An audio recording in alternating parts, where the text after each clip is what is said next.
Já comecemos pela fofoca injusta que esse homem faz contra sua ex-esposa, quando ele diz que ela falou mal da academia de bairro, né? E vocês vão ver o que ele faz aqui. E mesmo assim ele foi eleito, porque a Monique, naquele áudio que vazou, quando ela está falando acerca da academia de bairro, ela estava mostrando a uma pessoa em quem até aquele momento ela confiava, que a academia de bairro, pelo menos, ela não ficava sendo observada, né? Agora, olha o que esse homem diz sobre a academia de comunidade, né? Com muito mais preconceito que ele alega que a sua ex-esposa tinha. Veja aí. Ainda mais depois que sai da academia aí, essa academia comunitária aí da comunidade, sei que tá com impinge, micose, alguma coisa, mas ela tem que ir em casa tomar um banho e lavar, né? Lavar as mãos. O que você acha? Vocês vão ver que ele vai falar mal da Vila Kennedy, que era um lugar onde a Monique dava aula, com muita dedicação, muito carinho. Mas ele vai zombar, vai dizer para a ex-sogra, volta lá, vai lá para a Vila Kennedy, preste atenção.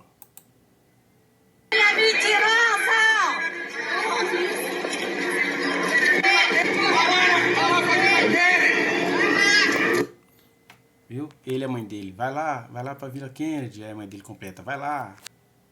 Enfim, as mentiras mantidas, mesmo depois das eleições, né? Exato, Marcão, ótima tarde para você, para todo mundo que tá ligadinho aqui no Tá Na Hora. O Leniel, ele teve uma campanha muito notória aqui no Rio de Janeiro, conseguiu mais de 34 mil votos, inclusive foi o candidato a vereador do partido dele com o maior número de votos.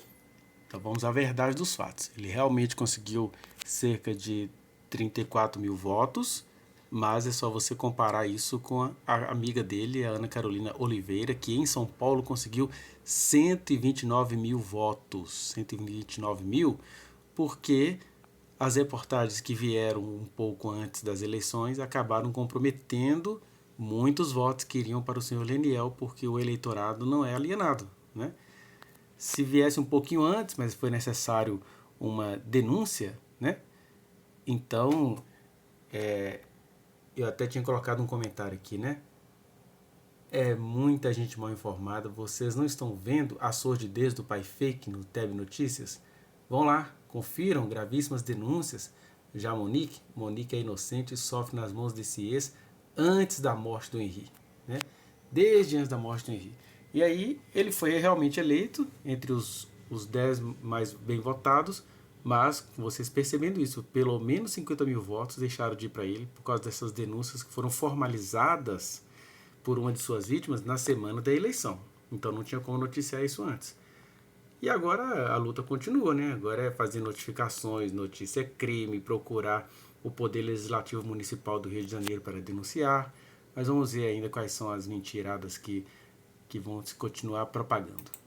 E a gente destaca, como você muito bem trouxe, a gente já falava nesse caso aqui no SBT, a respeito da morte do menino Henrique, que aconteceu, filho do Leniel, que aconteceu em março de 2021.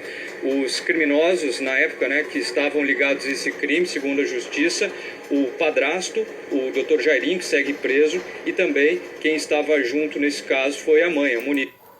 Olha a mentira, eles não são criminosos, eles são acusados, e a Monique já provou durante esses 3 anos de investigações e de processo que ela é completamente inocente. Então eles não são criminosos, é uma reportagem tendenciosa essa daí, né?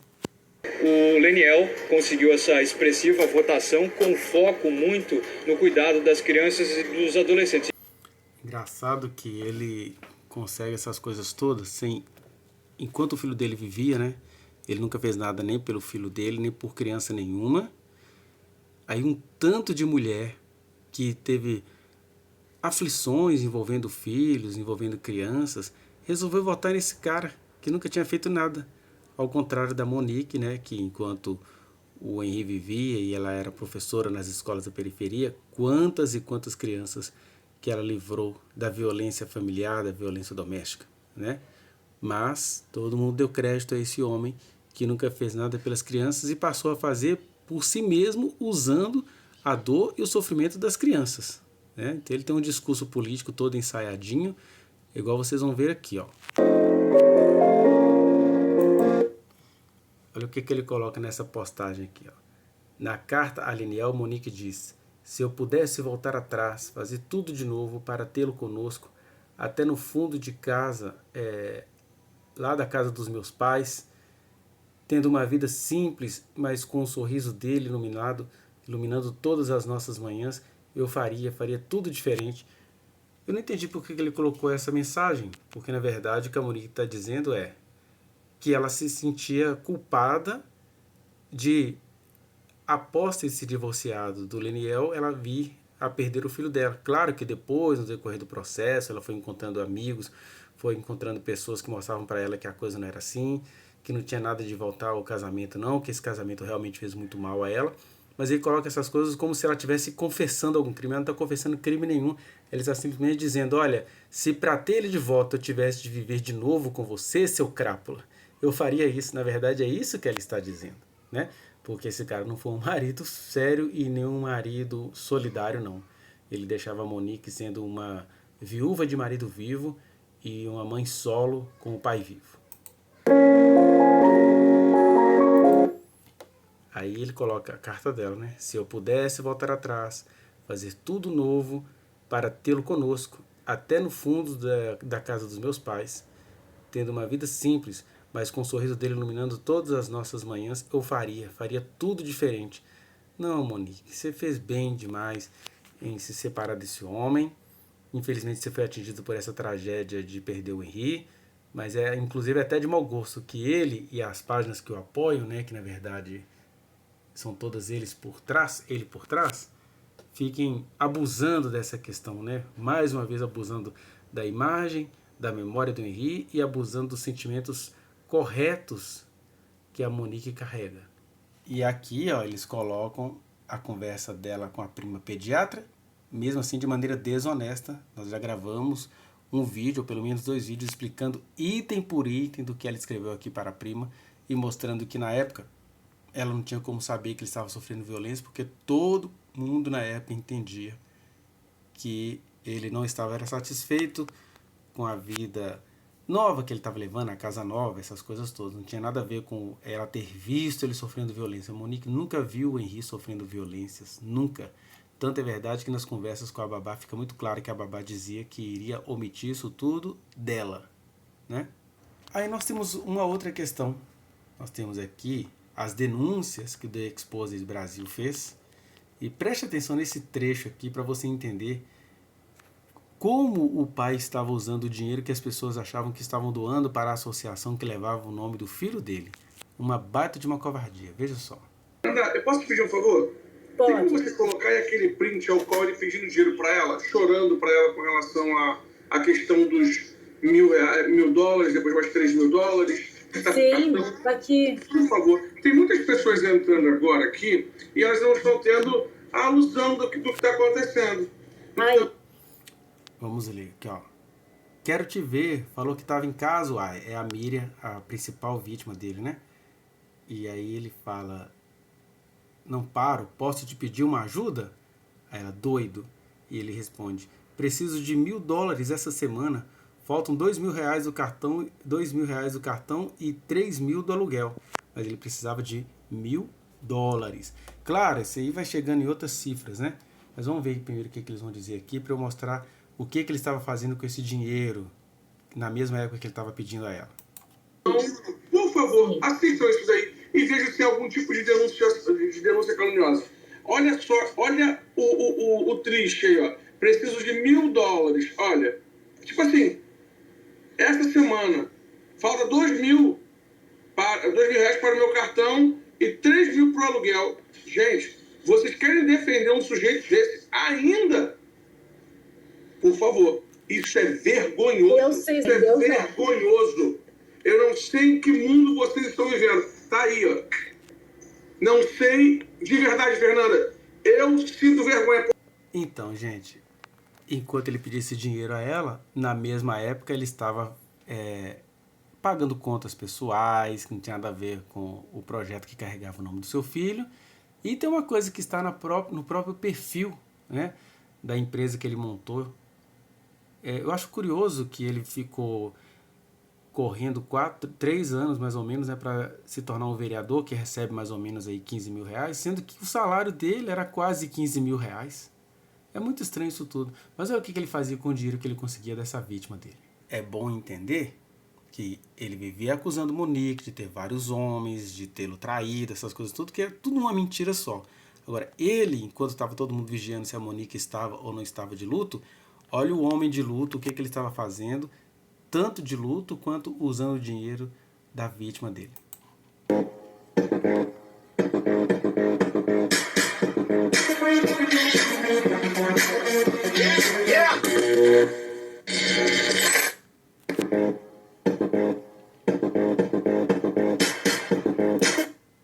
E aí, quem é que está no vídeo, na propaganda, com essa mulher poderosa? Imagina se a Monique fazendo uma propaganda dessa, se vocês não estariam matando-a virtualmente. Mas o homem de luto, o pai amoroso, pode fazer isso tudo, né?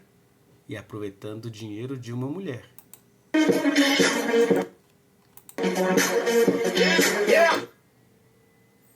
Olha o naipe da propaganda feita com o dinheiro do filho dele e ainda falando mal da Monique. Mas olha só que mulher que ele estava, que tipo de aparência feminina, digamos assim, que ele estava usando, né? Porque o moralista é assim, é todo cheio de hipocrisia para deixar uma mulher em desgraça, mas usa toda a imagem da mulher que dele condena, né?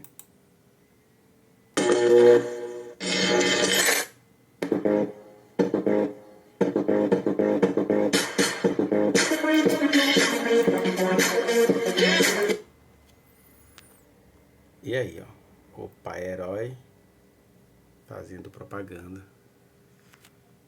É isso, né, gente? Só vai deixar isso permanecer no poder quem prefere ser alienado, quem é misógino e não vai lutar pela verdade. E a verdade que precisa aparecer é que esse cara precisa ser investigado, porque muita coisa vai aparecer aí, né? Alguém pode pensar que agora ele está com muitos poderes, mas ele não vai poder manipular o dinheiro público como ele gostaria, não. Uma mulher inocente, uma mãe inocente que acordou com o seu filho morto, foi avisada disso e naquela hora ela não sabia que se tratava disso, ela foi sabendo aos poucos. Na verdade, ela foi sabendo aos poucos várias coisas, né? É a professora Monique. Ela foi sabendo que o filho dela estava morto e aí depois os laudos começam a mostrar isso de maneira muito controvertida, porque enquanto a professora Monique estava cuidando do enterro do filho dela, o pai do menino estava com um amigo pessoal, o Sigmar, lá na Polícia Civil, fazendo se sabe-se lá o quê, sejamos bem verdadeiros. De qualquer maneira, enquanto a professora Monique não sabia nem que seu filho tinha sido assassinado e nem que o mais provável assassino era o seu então companheiro, o ex-vereador Jairo, o que a defesa na época fazia? Escondia da professora Monique aquilo que estava chegando na mídia e fazia a Monique gravar programas de mãos dadas com o Jairo, andando com ele para cima e para baixo, só que ela não sabia o que se estava sendo noticiado acerca dele. Até que alguém da família dela falou: olha, Monique, está aparecendo sobre isso e isso em relação ao Jairo. A professora tenta comunicar com o investigador, eu não me lembro o nome que ela menciona lá no depoimento dela, e para surpresa dela, de repente o Jairo chega, parece que ele já tinha um link lá com a delegacia, e ela só vai entender exatamente tudo o que estava acontecendo, porque dali para frente ela vai sendo presa com ele como se ela fosse cúmplice, né, do Jairo. Então, quando ela está presa, é que ela entende plenamente o que estava acontecendo e ainda fica sabendo que o Jairo tinha aprontado contra outras crianças. Esses são os fatos e isso tudo está nos autos. Está nos autos porque, inclusive, ela diz isso no depoimento dela, né? Ela conta essas questões no depoimento dela. O problema é que, o que eu tenho dito, é que a professora Monique, na verdade, ela tem 2 algozes. O primeiro foi o que tirou a vida do filho dela e o segundo é que, mesmo a conhecendo, mesmo sabendo a mulher que ela vem desde o ano de 2021 com mentiras descaradas, desonestas, De maneira que a gente precisa fazer essa conclusão cirúrgica que nos dói às vezes. Você entender que um pai que perdeu o filho é também o algoz da mãe desse menino, né? E é isso que as pessoas têm dificuldade de entender, ligadas à própria moral que a gente se encontra, essa moral brasileira e, por que não dizer, essa moral carioca, fluminense, que pensa assim, olha, ele perdeu o filho, então ele é vítima. Aí todo mundo desumaniza a professora Monique, porque ela também é vítima. E nesse sentido, o pai do filho dela se coloca como algoz dela. Eu sei que há pessoas, tanto da família dela quanto da defesa, que entendem que a gente não deveria ficar apontando as questões do Leniel. Mas, gente, está acontecendo uma grande injustiça jurídica neste país. É que o Poder Judiciário do Rio de Janeiro, o Ministério Público, Tribunal de Justiça, a juíza agiu muito corretamente. Ela leu todos os autos, ouviu todas as coisas e chegou à conclusão de que a professora Monique é sim a mãe atenciosa de que tantas testemunhas iriam falar.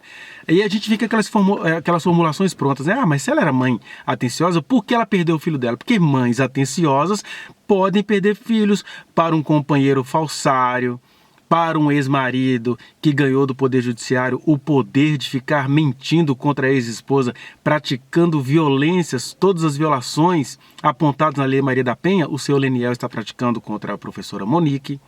Então eu sei que tem gente que já para de assistir na hora que eu falo aqui.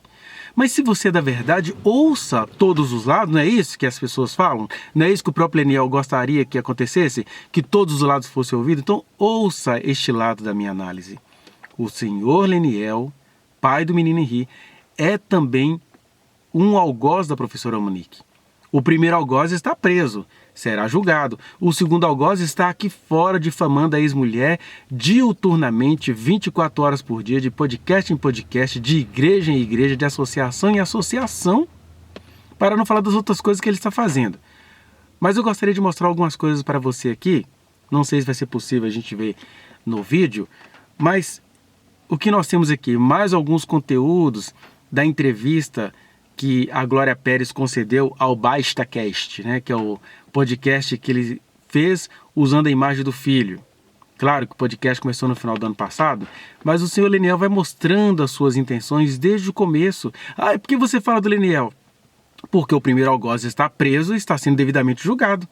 O segundo algoz nem investigado será. E isso tinha de ser uma questão social, isso tinha de ser uma luta das mulheres, tentar dizer ao Poder Judiciário, gente, está acontecendo uma coisa aí, mas ele conseguiu engalobar todo mundo. Você vai ver, pelas palavras dele, como que ele comete o crime de ser o algoz da sua ex-esposa com difamações, com mentiras sórdidas, e tudo isso imantado de justiça e de coitadismo. Preste atenção. E eu não entendia disso. Outro dia eu fui num podcast com a doutora Bia, incrível, e para mim ela me dá aula sempre porque ela me ensina. Eu não entendi o que era psicopatia. Não entendi o que um psicopata pode fazer, narcisismo, manipulação. E aí nesse caminho, com a Bia me mostra em relação a isso, eu começo a ver, nossa, Monique, Jairo, a Paula e o Guilherme, e eu digo, o Guilherme é terrível, muito mal, perverso. A Paula Tomás é pior, porque ela... Tenho certeza. Porque eles... É verdade. Viram quem era aquele, a possibilidade. Monique e Jairo. Monique descobriu quem era Jairo ali, hoje a gente está no processo, a gente consegue ver. Monique viu que o Jairo era um perverso, com prazer e agressão de criança, pega aquilo ali para benefício próprio e faz com que ele faça o que ele tinha que fazer, o que ele queria, o que ela queria que fizesse, entendeu? Vocês viram o nível de perversidade do homem? Ele comete várias coisas aí. Primeiro, ele sabe da inocência da ex-esposa. Ele sabe como a ex-esposa era mãe maravilhosa e mãe solitária, porque enquanto ele era o pai do menino, o menino estava vivo, ele não dava essa assistência que a família precisava, não. Aí ele começa a acusar as esposas de coisas sórdidas e aí a Glória Pérez caindo nisso tudo. Glória Pérez, Dira Paz, um monte de gente famosa que, ao invés de pensar assim, peraí, gente, vamos lá, nós estamos num país que é misógino, que a estrutura é misógina. Então, eu não preciso desconfiar de todo mundo, mas eu preciso entender de onde este homem também está falando. Esse é o exercício que a gente precisa fazer, Brasil. Porque a professora Monique, ela é um exemplo disso, mas muitas mulheres já perderam a própria vida com essa questão do judiciário deixar um homem ex-marido praticar todas as violações constadas na Lei Maria da Penha, que é o que o senhor Leniel está fazendo aqui. Nesse trechinho, por exemplo, ele diz aí pelo menos duas coisas graves. Primeiro, ele vem com coitadismo. Ele equipara a professora Monique à questão do Guilherme de Pádua e a ex-esposa dele, né, que também estava junto no assassinato da Daniela Pérez, sendo que ele sabe que a Monique não era assim. Ele criminaliza a feminilidade e as insatisfações de esposa da professora Monique, porque as mulheres são muito dignas e elas têm necessidades e elas registram isso, elas demonstram preocupação e elas querem que as coisas possam render, querem comprar coisas, dizem isso para os seus maridos. Aí o Leniel pega isso tudo que é comum no relacionamento para falar que ela era sórdida, que ela era gananciosa. E aí ele começa a vir com esse machismo de dizer que, assim como para ele a Paula, a ex-esposa do Guilherme de Pádua, tinha mais culpa do que o Guilherme de Pádua, ele vai dizer que a professora Monique tinha muito mais culpa do que Jário, tem muito mais culpa do que Jário, e que ela tinha um interesse em fazer isso e usou o Jário para fazer isso. Olha que acusação absurda. Ninguém vai olhar isso e vai fazer nada contra isso não, gente. Vão ficar criticando a gente aqui o que a gente está apontando? Seja como for, a gente vai apontar. Se isso não servir para fazer a população ver que a Monique é inocente, isso vai servir para algum outro momento. Mesmo que essa mulher morra no meio desse processo, o Poder Judiciário vai pagar muito caro por estar deixando um homem fazer isso e ninguém recorrer contra, não é? Então, ele coloca a professora de maneira como se ela fosse uma criminosa sórdida, como se ela tivesse programado a morte do filho. Isso tudo são coisas que ele tira da cabeça dele. E aí a gente não pode vir aqui e mostrar algumas outras coisas para vocês, por exemplo, que em meio às tristezas do filho dele, que ele sabia das coisas e não notificava as autoridades. Ele falou com a mãe, mas não é para falar com a mãe nem para falar com ninguém, é para notificar as autoridades, é o que diz a lei. Segundo, quando ele fala aquela história do abraço apertado, que ele alega que o Henrique contou para ele, era no mesmo período que ele falava para o Henrique que a bunda da mamãe só pertencia ao Henrique e ao papai, coisa bem pornográfica para falar para o próprio filho, né? Terceiro, ele sabe da inocência da professora Monique e vem a público, porque no começo ele falava que ela era uma boa mãe, porque mãe é mãe, lá, e depois ele começa a mudar isso.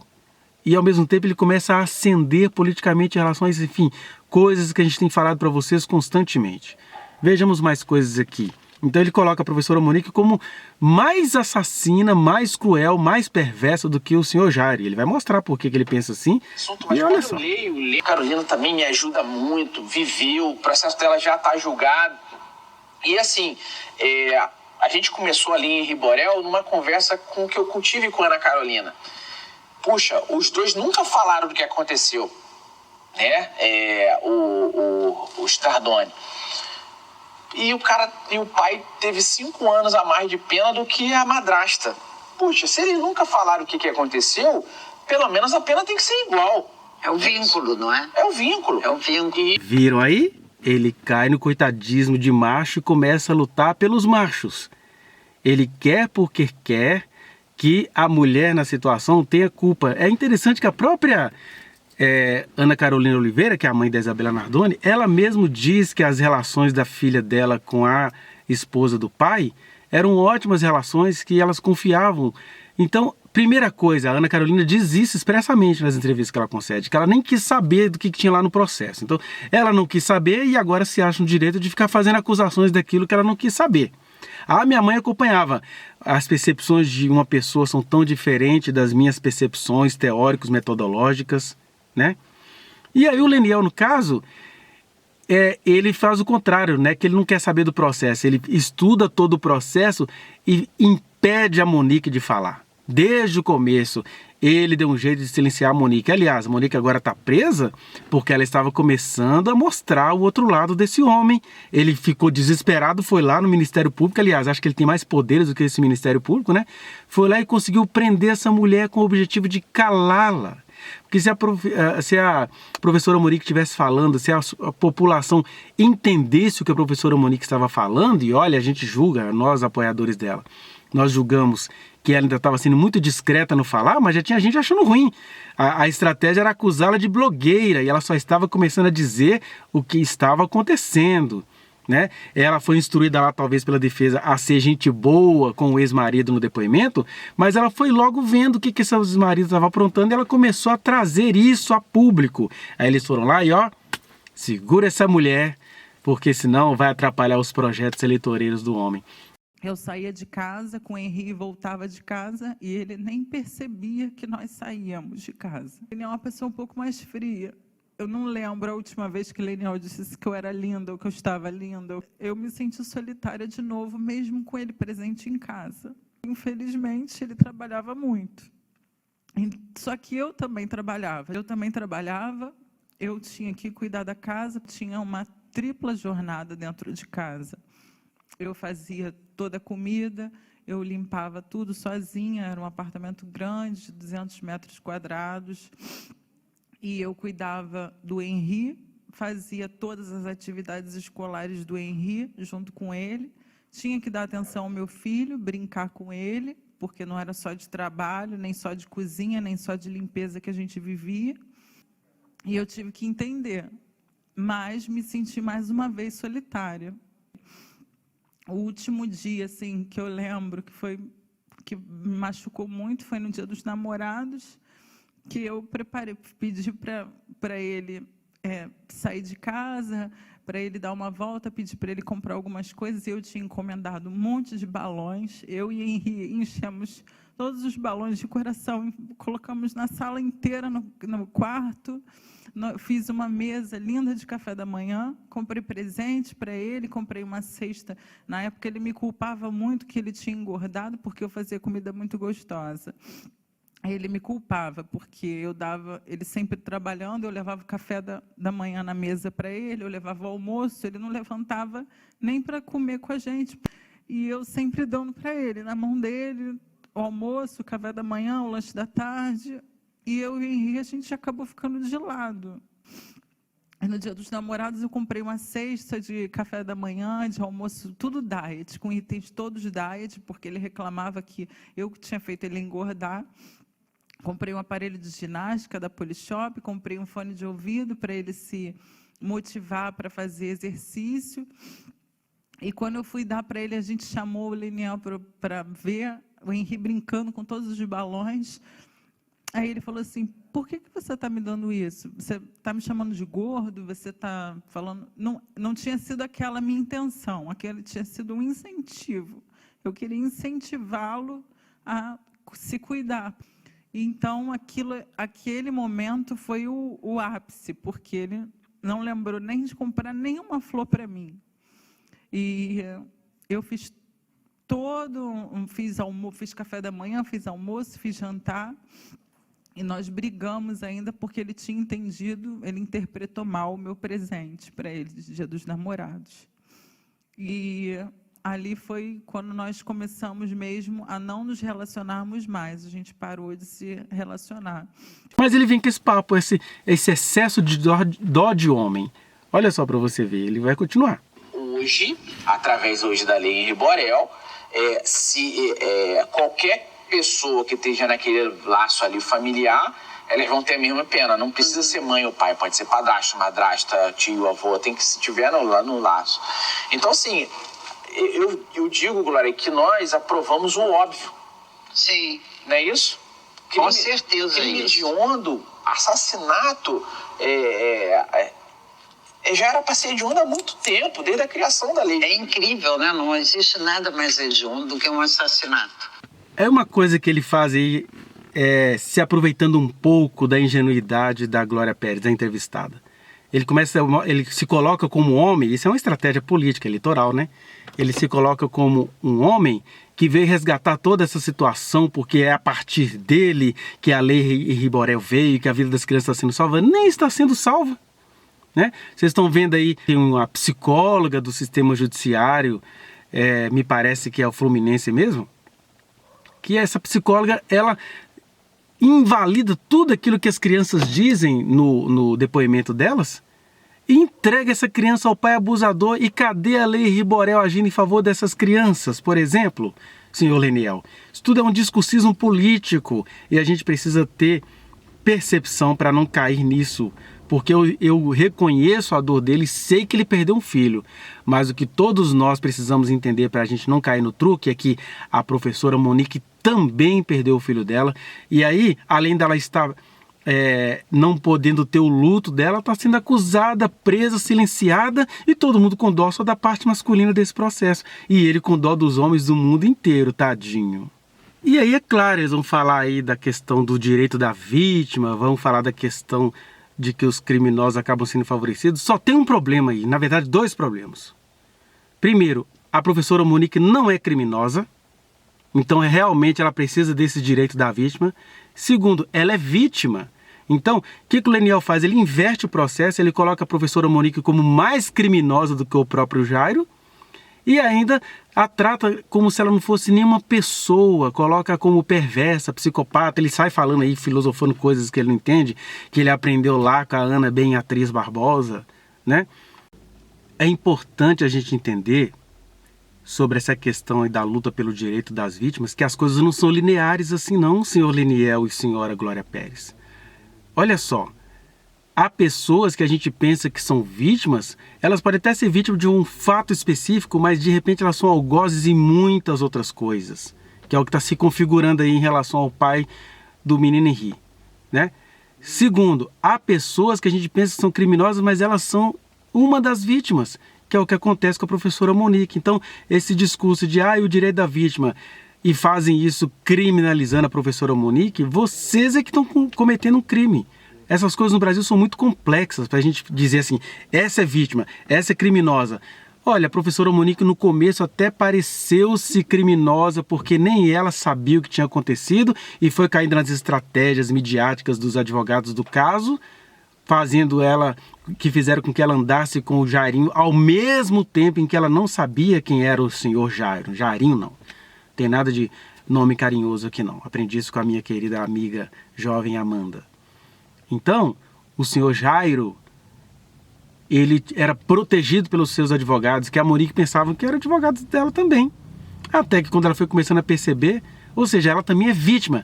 Ela foi vítima do senhor Jairo, ela foi vítima dos primeiros advogados do caso, ela está sendo vítima agora do senhor Leniel, como ela também foi vítima da babá que se omitiu ao dizer para a patroa que nela confiava o que estava acontecendo com o filho dela de maneira clara, nítida. Fora isso, ela agiu como ela agia lá na escola dela, onde ela era diretora, de não conseguir perceber os sinais externos e não ter muitos critérios técnicos nem para denunciar. É o que todo mundo compreende acerca do Leniel, mas todo mundo prefere não compreender acerca da professora Monique. Mas ela é inocente e ela é vítima. Então, vamos falar de direito da vítima? Vamos falar do direito da vítima Monique Medeiros, presa de forma injusta. Iludiram lá o ministro do STF, Gilmar Mendes, naquilo em que o STJ já tinha visto muitos erros ali, né? Enfim, é uma luta que a gente não sabe como é que a gente vai conseguir convencer as autoridades, mas enquanto a gente não convence as autoridades, a verdade será dita até quando eu puder, até onde eu puder. Então, gente, é tempo da gente refletir. Tem um homem aí que, verdade, ele perdeu o filho dele. Mas a partir disso, ele começa a desumanizar a ex-esposa, ele começa a cooptar pessoas que têm um coração sensível, que tiveram perdas reais, e ele passa a fazer associações falsas. Porque a professora Monique, ela é vítima, ela não é tão assassina quanto o Guilherme de Pádua e a Paula Tomás, não. Ela nem é assassina, ela era a mulher que mais lutou pela vida do seu filho, talvez junto com a sua mãe, Dona Rosângela. 2 pessoas contra quem Leniel sai por aí difamando, fazendo difamações contra essas 2 pessoas. Que a gente perceba as coisas com justiça, com coerência não caindo nesses truques desses homens que sempre foram mal resolvidos, né? E é fácil você comprovar isso, é só você ver como é que Leniel ele inverte todo o processo. Mas é isso, por hoje a gente para aqui e depois a gente continua mais sobre essas entrevistas na medida que as coisas forem aparecendo. Muito obrigado pela sua atenção. Vá no link que está aqui na descrição e acesse a reflexão na íntegra. Não se esqueça de dar o like nesse trechinho de vídeo, compartilhá-lo e se inscrever neste canal, apertar o sininho para você receber as notificações. Muito obrigado.